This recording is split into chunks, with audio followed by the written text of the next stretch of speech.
101.5 KGB Mornings with Sarah Boyer and Clint, a very special guest in studio who we are all massive fans of. Corey Feldman is going to be at the House of Blues tonight. Doors open at 6:30 p.m. Tickets start, and I think this is just a steal, at $20 on up for VIP sections. It's an all-ages show, so check into this again.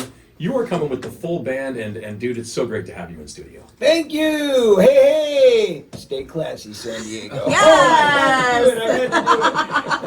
Good morning to all of you. Thank you for having me. Thanks for the support. Thanks for the promo.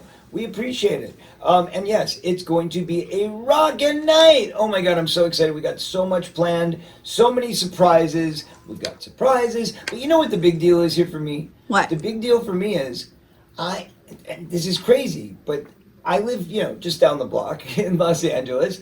I have not played San Diego in almost 2 decades. What? Yeah. How is that It's a even true possible? story. Like, I've been here for multiple Comic-Cons. Yeah. I've done multiple appearances here. I've done charity benefits, but I have not played a concert. I'll tell you why.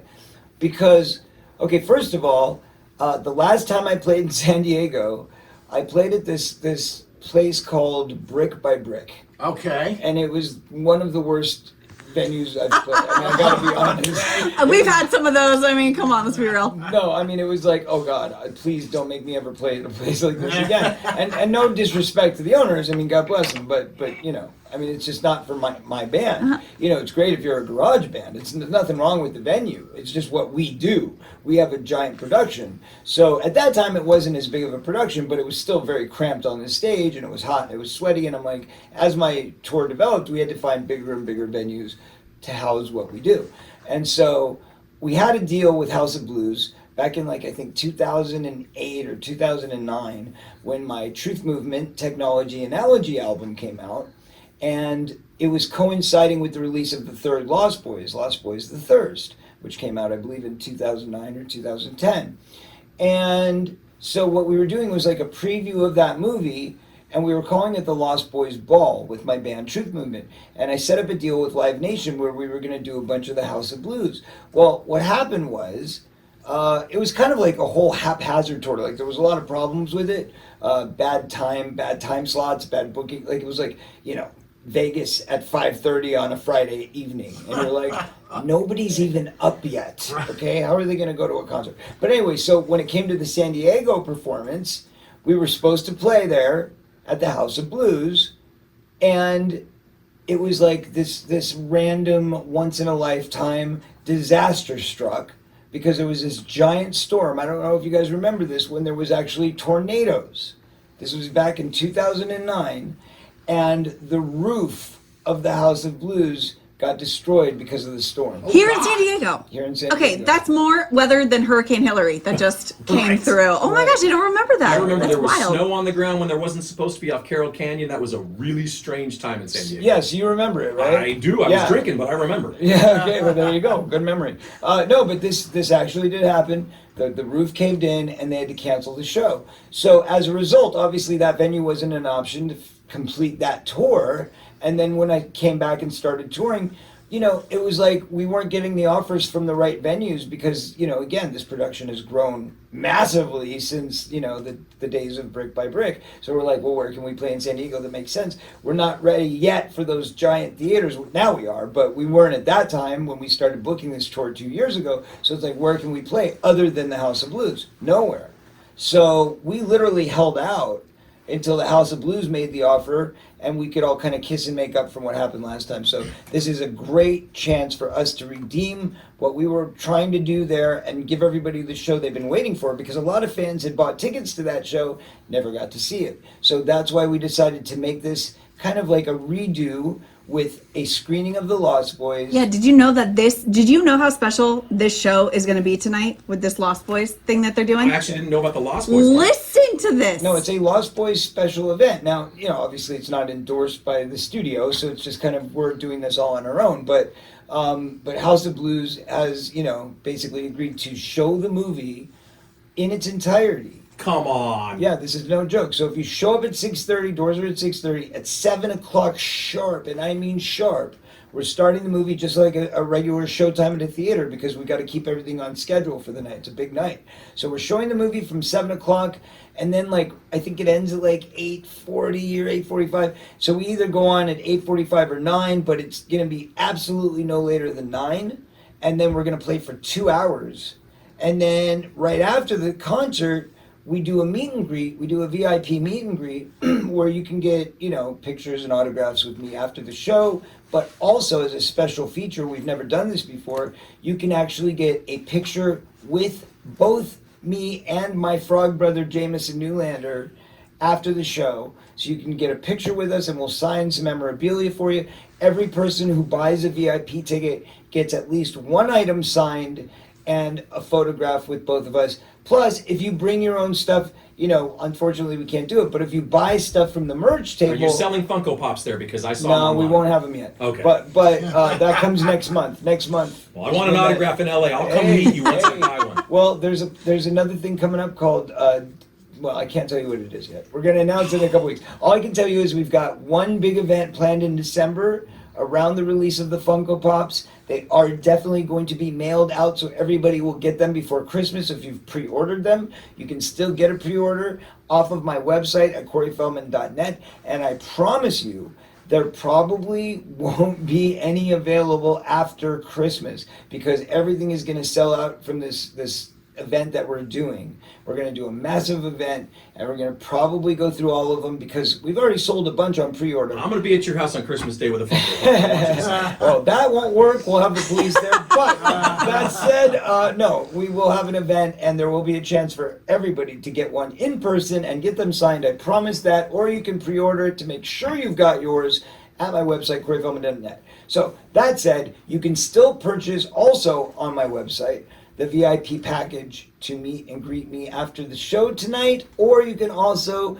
meet and greet with me and my brother Frog, Jameson Newlander, who plays Alan Frog in the movie, and we have one or two other special guests that are going to be dropping by tonight as well. Are you not going to tell us? I'm not telling you. All I can tell you is there's going to be a few surprises. So it's going to be a very, very cool and exciting night for San Diego at the House of Blues. I know it's still a weeknight, but it's the end of the week. No one works on Friday. No one cares. They work. I mean, No, they show up, they show but they up. don't really, they're not They there. don't work. So it's Exactly. like, we don't need your brain on Friday. We just need you to show up in person and have the shell. So if the shell us can every show morning. up, right? Exactly. I know. I've listened. Aww.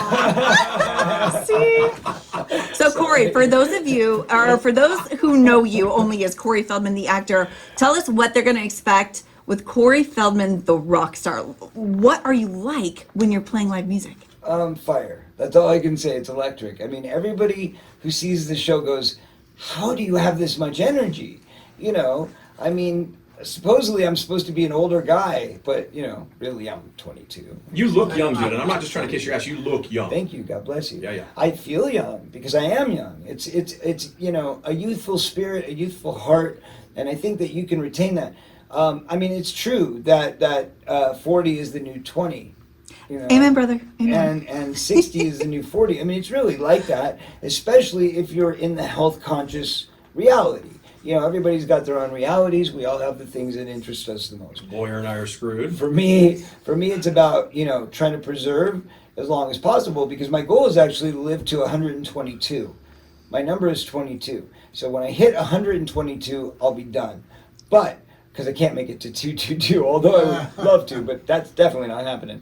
But yes, I think I can make it to 122, and that's why I take good care of myself. I'm a vegetarian. I don't drink alcohol. I don't do hard drugs, and I quit cigarettes over a decade ago. So Good for you. Boring. I know. Isn't it great? Isn't it great? I mean, I like natural things. That's all. Just nothing chemical. I'm not into putting chemicals into my body. So did Flava Flav end up seeing you at one of your shows or something? Because I just saw you did a Halloween thing with his son. You did a collaboration with Flava Flav's son. I'm like, I did how indeed. did that even happen? Well, because Flava was like, I got to pass the torch, you know. So can you step up with my child? No, it wasn't like that. No, it was more really. I have met Flav many times. Nice guy. We've always gotten along. He's a cool cat. But this actually did not have anything to do with him. It came directly from the child. So what happened was, I would throw these kind of like barbecues and things like that at my house, you know, from time to time when I was married. Not so much right now. I'm kind of getting over, you know, going through a divorce and all that. But, you know, at this time we were throwing a lot of barbecues and stuff like that. And this kid would come over, right? And, you know, it's an all ages thing because I've got a son. So I'd always tell people, you know, your family's welcome, whatever. So they'd come in, they'd enjoy it. And I'd have some music playing. And I noticed there's this little kid just eating it on the dance floor, just killing it, right? And I'm like, who's that kid? You know, he's got this giant fro, and he's just all funky, and he's got a big smile. And every time one of my songs comes on, he's hitting the dance floor. And I'm like, I walked up to him, I'm like, do you know whose music that is you're dancing to? He's like, no. And I'm like, it's mine. He's like, it is? I said, yeah. I said, you can buy it or, you know, listen to it on Spotify. Obviously, you can't buy it, but you can go on Spotify or YouTube or whatever, look it up. He's like, okay, I will. I was like, all right. And then next thing you know, he literally starts like, his mom starts sending videos to my email of like him dancing to my music and stuff like that. I'm like, oh, that is so sweet. So I posted a few on Instagram. And it turns out that the reason he was at my house is because his mom is like very close friends with my entertainment attorney. So my entertainment attorney brought them as her guests. So my entertainment attorney calls me up and says, look, you know Jordan, right? The kid, yeah, he's, you know, he really loves you. He's a big fan. And, you know, he dances to your music all the time. He loves the Lost Boys. And he's doing a song for Halloween. And he wanted to know if you would help him. And I honestly took a big pause with it because I do not promote children getting involved in the industry. I'm actually, you know, more about the antithesis of that, which is, you know, try to keep children out of the industry. And if they absolutely really want to, and it's about their desire and not the parents' desire to earn off of them, but this is their dream for real, which most kids don't even know what their, you know, life goals are when they're 5 or 6 or whatever. But, you know, this was a different situation. Why? Because the mom was always with the child. Like even when we recorded, when we did the video, everything, she was always right there. So if you're going to be in the industry with a child, and you're not going to be there for the wrong reasons, then you know that you must keep contact with your child at all times. And as long as you're with your child and you don't leave them unprotected and you go by the, you know, by the book of what you should be doing, then I support it. But I don't support it if, you know, you're trying to get a set sitter or you're trying to sign a waiver to let the kid run off with whoever. I don't believe that's acceptable. I don't think it should be the way. And I think that those laws need to be protected and changed in California to make things harder for, you know, people to get access to children. But that's a whole other story. Can I ask you about that? I mean, I have all these other things I want to talk to you about, but can I ask you about that? Well, I'd rather keep that a little on the side, but yeah. What's your question? I just want to know, you were the face in this force of this movement about child abuse, sexual abuse in Hollywood. Right. And I mean, it had us, we were watching and waiting for everything and wanting more, Until but the machine shut me but down. then it just stopped, and I was like, did you get threatened to stop? I didn't get threatened to stop. They shut me down. They literally shut me down. In other words, no coverage of anywhere of any kind. Do you want to hear what really happened? I'll tell Yes. you. God, yes. Yes. We're behind you on this. Okay, let me tell you what really happened. Because, you know, they wouldn't let me tell this story. They silenced me. And I'll tell you how they silenced me, okay? And I don't even know who they is, okay? That's so let's scary. be clear, okay? But let's be clear. You know, they're all around. So the bottom line is I spent $1.3 million making a documentary, okay? With my own money and private investors who came on board. And we did everything right. We promoted it properly. We did, you know, there was nobody in the world who was willing to take it on. Nobody. We went to Netflix, they turned us down. We went to A&E, they turned us down. We went to Lifetime, they turned us down. All these places that have been telling the to Corey's story, that have been telling all these stories about abuse and all this stuff, when it came down to actually naming a real name, we were told things like, oh, we don't break the news. We don't do that. We only show documentaries that have got, stories that have already been broken, stories that the information is already out there. And the funny thing is, the few people that actually dared review my film, the review they gave was, oh, there's no new information here. So that was one of the ways they shut it down, was by saying it's a nothing burger. There's nothing to see here. Don't pay attention to that. Ugh. But the main way they shut us down was we held a big premiere at the Directors Guild, and I knew that I would never get distribution based on what was happening. So instead, I went and flipped the bill myself. I bought a giant billboard on Sunset. I paid for a digital streaming service, and at that time, before COVID, this is pre-COVID, no film studio had ever premiered a film live on a streaming service. It had never happened. I came up with that idea, and I was the first person to do it, and I did it 2 days before the world shut down.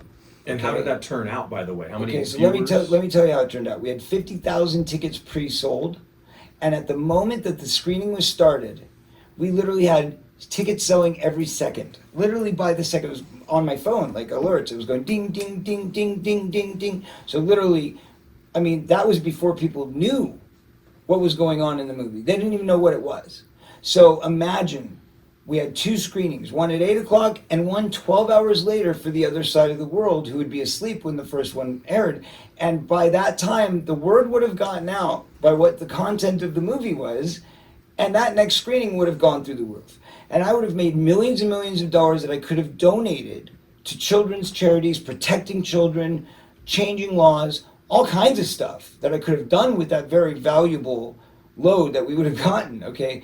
So what happened, though, was right when the screening started, I introduced it at the Directors Guild. We started to roll the film, and about 5-10 minutes into the film, I get a call from the projection booth who says, the stream has been shut down. So I had 2 copies. Now, they didn't know that. The people who did this didn't know that I would have 2 separate copies. So they shut down the stream for everybody watching in the world. So all the people who paid did not get to see it. But then what they did was they simultaneously, as they shut it down, created a copycat website where they literally took a blueprint of our page, they copied the data, they copied everything, and they imprinted it on their own website, and mine was mytruthdoc.com. They made a website called mytruthsdoc.com. They boosted it up to the top of the Google search. They froze ours so that it could not stream. They froze ours so you could not purchase a ticket. They froze ours so I could not receive another penny. And the number that it froze at, by the way, folks, at exactly 8:02 p.m. was $666,000. And I actually have a screenshot of that. This is a true fact, okay? That's creepy. This was a message that they sent to me, Yeah. quite obviously, all right? So the movie was shut down. Nobody was able to see it, but the people in the theater, which included all the world's media, were there in person. And they saw the film. They knew it happened. Now, I'm not going to tell you who, but one massive, massive news organization promised me a cover story to cover the film, and they were the only people we sent a screener to ahead of time. And they were like, oh, we're going to do this, and we're going to do that, and we're going to help you. And you know what happened? We sent them the screener, and they came back and said, sorry, we're going to drop the piece because there's nothing there. And we went, what? They're like, yeah, there's no new information. I'm like, oh, okay. So if it's no new information, what is everybody so afraid of? So that was the bottom line. The bottom line is they shut it down. And then after they shut it down, I actually was planning a vacation. I was super upset, super depressed. I felt like I was raped all over again, as you can imagine. And I leave town, and then COVID happens, and Trump shuts down the borders, shuts down the world, and I can't get home for 10 months. So I'm locked outside of the country for 10 months. And during that 10 months, obviously I tried to release it again. I tried to get it back up and running so I could get everybody who paid for it to be able to see it, because we had to honor that. And also, obviously, we wanted to sell more tickets so more people could see it. And so when I went to tell the world, hey, guess what? We got it back up. It's running, and let me explain what happened, and da-da-da, because they're like, Corey's a liar. He didn't even make the movie. There is no movie, or if there is a movie, it doesn't mean anything. But, you're never going to see it because he probably pulled a scam just to get money out of people. I mean, that's what they were saying to people. And when I go to stand up for myself, not one media outlet around the planet would allow me time or space in front of a camera, in front of a microphone, anywhere, to discuss it or explain what happened. Did that scare you? Like, did you feel scared at any point about going? I was literally blacked out of the media for 2 years. If you look back at 2020 to 2022, my name wasn't mentioned by any major media outlet unless it had to do with a Goonies reunion, a Lost Boys thing. It was like, if you mentioned one of my movies, sure. But if it wasn't about one of my movies, they literally did not discuss me. And that went on for 2 years. And then finally I was like, okay, I'm done. I'm just going to focus on my music. I'm going to focus on my touring. But if I continue down this path of trying to, change laws and get this message out, they're going to eventually kill me. They're eventually going to take everything, and I'll be left to the side of the road somewhere. So out of preserving my own family and, trying to keep myself safe and keep my family safe, I made the decision that, look, I never promised that I was going to be an investigator. I never promised that I was going to be, the savior of everybody. All I promised was that I would get the truth out. I did promise that to my best friend. I kept my word. I got the truth out. And people know, and you can Google it, so it's out there. And that's all that really needs to be said. The rest of it, it is what it is. Question, may we ask, who is the best friend you're talking about? I'd rather not say. Okay, just curious. But thank you. Thank you for sharing that. I hope it got a little bit of weight off your shoulders to finally be able to tell your side of things. I've said it a couple times now because, I'm back, right? Right. So they let me back in as long as I don't go bringing up new stuff and I don't go telling tales out of school, then I'm sure I'll be okay. But I had to do what I had to do, and I think they understand that. I had to do what I had to do for my friend. And we respect that. Yeah. So thank you So for it. there it is. And of course for the children of the world. And I still continue to fight to change laws. That's something I'll never stop doing. I'll always be an advocate and I'll always be a supporter. Kids too, #kids too. And love to all survivors of abuse. I am here for you. Period. Because you had mentioned it just a second ago, I've been dying to ask you about Goonies. I keep seeing these things pop every couple years about a possible Goonies 2. It's not even, dude, you don't know. For me, all your movies, Stand By Me and Gremlins, I could go on, The Burbs. Thank you. But Goonies, dude, is there any chance of a second one being made? I keep hearing this, and I see nothing more than the rumor. Yeah. Look at Really? his face. If looks could kill. I mean, let's put it this way. There's always a chance for anything, right? Like aliens could come down tomorrow. Dinosaurs could come back from another dimension and slip in, and all of a sudden we're dealing with King Kong. Anything is possible. So in he's this saying reality, no. right? But come on, the director is dead. Richard Donner passed away. He's not with us anymore, and he was the head Goonie. You direct it, man. Come on. I would love to, but I don't believe that Steven Spielberg has that kind of faith in me. Sorry. I'm on the other side of this. The Goonies was perfection. Why would you want to come back and attempt to redo it or remake it or carry on the story? It was perfection. I would never, ever, ever engage in any project that was trying to remake it or rebrand it. I would only do a proper sequel with the rest of the cast if everybody was on board. The original writer, Steven, was on board, and they found a way to make it great with a great director, like either Steven himself or maybe one of us, like Sean or Josh.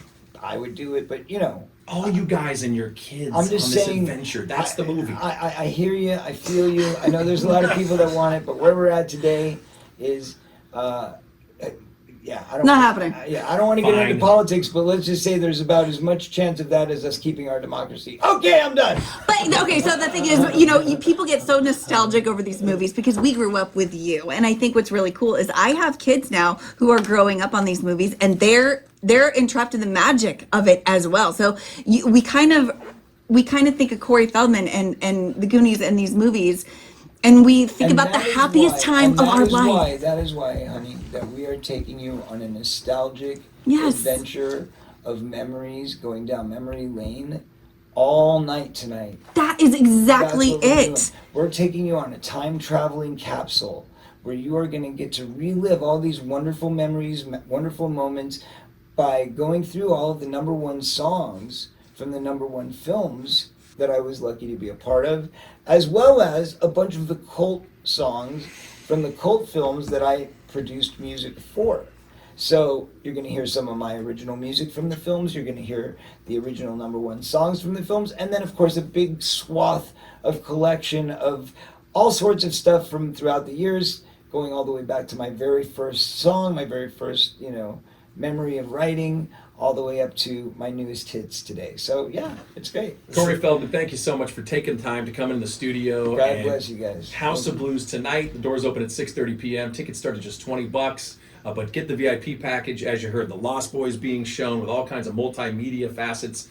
And not only that, but you get a chance to meet the Frog Brothers, take a picture with the Frog Brothers. Insane. So Yes. cool. You know what I mean? So worth it. Come on down. There's still VIP tickets available right now. Go to my website right now, CoreyFeldman.net. Get your tickets, or you can get them at the House of Blues box office, or Ticketmaster, Live Nation, or you can also get VIP passes directly from the merch booth if there's any left. But if you want to take your chances, come down, give it a shot. I can't tell you how many we got yet because I don't really do that department. I just perform. But it's going to be a great show, that I can promise. Corey, I'll see you on Christmas Day with the Funko Pop. At Oh, your dear house. God. You sign it. I'll see you tonight at the show. There you right? go. Okay. Fine, You wouldn't twice. miss it, right? Okay. All right. Thanks, guys. We appreciate you. Much love.